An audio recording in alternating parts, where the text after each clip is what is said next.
Okay, so this is location 2, and what we're looking at in the distance over there is the Hogsback Esker, or the Omimi Esker. Does anybody remember how an esker formed from your class last week? Isn't it one thing like ice sitting down? So that is part of the process. You have ice that is breaking apart. It has channels in it. What happens is that you have essentially streams that flow through those channels, and they get clogged with sediment. As the ice melts and disappears, that sediment just moves its way down to the ground, and what you're left with is essentially a model of that river in sediment. So, is it an ice contact or a water contact feature? Water. We've got water over here. Ice. Ice over here. What did I hear over in here? Somebody said? Both. Yes.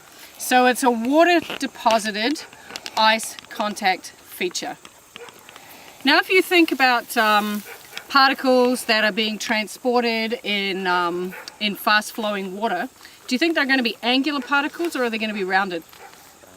They're going to be rounded. How come? Water, well, the water itself is not abrasive, but it moves all of those pieces around, they knock into each other, and it bangs off all of the corners. So what you end up with are nice rounded particles within the esker.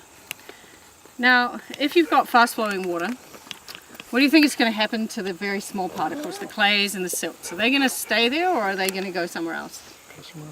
They're going to go somewhere else. They're going to get washed away.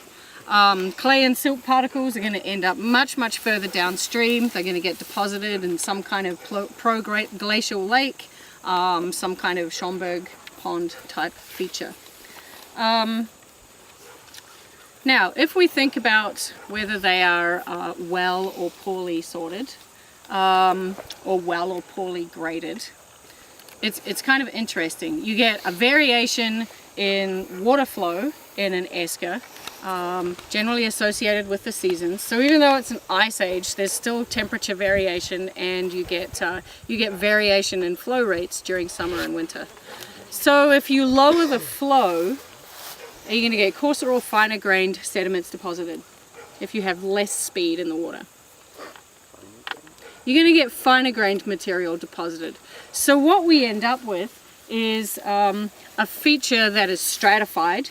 So it has layers of coarser grained material, so coarse gravels, cobbles and boulders, and then you get layers of finer grained material, so fine to coarse sands with some fine gravels perhaps. So you end up with something that is poorly graded or well sorted within lenses, so you get the stratification. Now topographically, these things are kind of shaped like a Toblerone. They end up being triangular shaped because the crevasses and the cracks that host these rivers within the ice are fairly steep. You can actually tell something about the composition of the material within an esker based on its shape. Something that contains a lot more gravel is going to be triangular. Something that contains more sand is going to be a whole lot more rounded. So you can get some indication on content.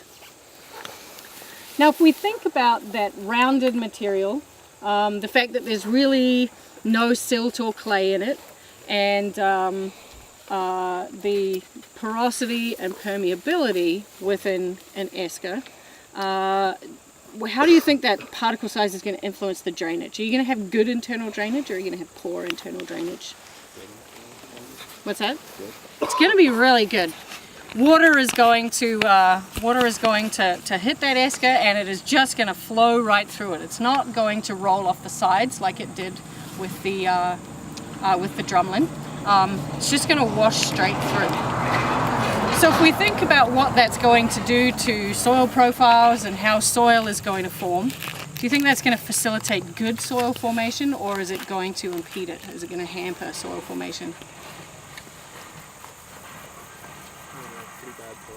Going to have pretty bad soil on it. It's going to be quite thin.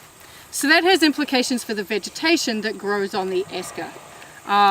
If you are subjecting something to not a lot of moisture, if you look at the topography of it, it's quite high. It's probably exposed to fairly high winds.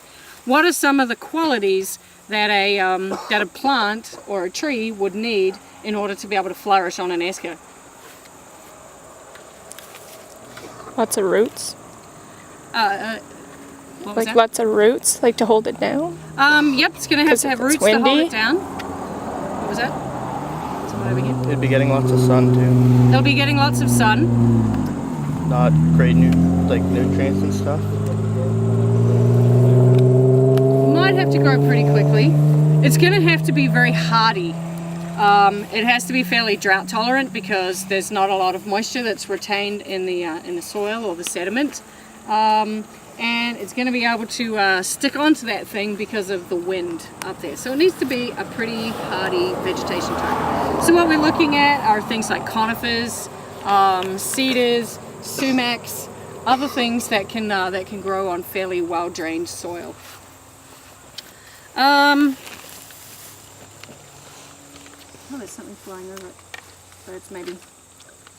If we think about the topography in a little bit more detail, it's triangular shaped, it's sinuous. So they kind of travel across the environment like a river does, because that's what they were. They used to be rivers.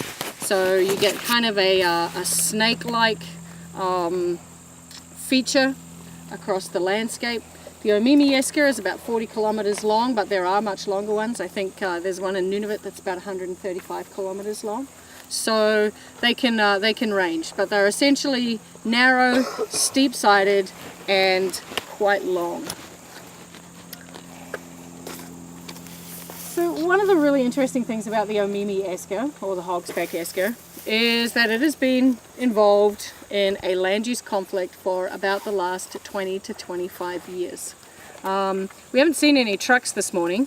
It's probably a little bit early, but sometimes when I'm standing here doing this field trip, there is truck after truck after truck going past. It's very noisy.